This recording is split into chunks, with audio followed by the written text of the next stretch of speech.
എപ്പോഴെങ്കിലും ചേട്ടൻ അവിടെ നിന്നിട്ട് ആരുടെയെങ്കിലുമൊക്കെ അവിടുത്തെ ഒരു പെരുമാറ്റം കണ്ടിട്ട് ബന്ധുക്കളുടെയോ മക്കളുടെയോ ഒക്കെ പെരുമാറ്റം കണ്ടിട്ട് ദേഷ്യം വന്നിട്ടുണ്ടോ? തീർച്ചയായിട്ടും. കാരണം ദേഷ്യം എന്ന് പറഞ്ഞാൽ ഈ ഈ ഇടക്കാലത്ത് സംഭവിച്ചൊരു കാര്യമാണ്. അതായത് ഒരു ഓൾഡ് ഏജ് ഹോമിൽ ഒരു അമ്മയെ കൊണ്ട് ഓൾഡ് ഏജ് ഹോമിലാക്കിയിരുന്ന ഒരു വ്യക്തി, ആ അമ്മ മരണപ്പെടുന്ന സമയത്ത് പുള്ളി ആ മോർച്ചറിയിൽ വന്നിട്ട് പോലും ആ അമ്മയെ ഒന്ന് തൊടുക പോലും ചെയ്യാതെ മാറി നിന്നൊരു സന്ദർഭം ഉണ്ടായിട്ടുണ്ട്.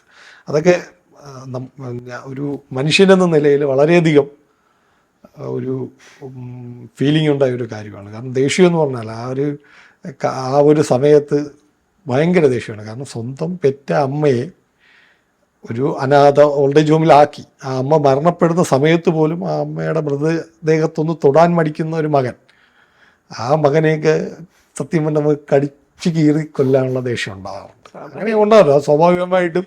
അത് നമ്മുടെ ഇപ്പോഴത്തെ കാലഘട്ടത്തിൻ്റെ കുഴപ്പമായിരിക്കാം.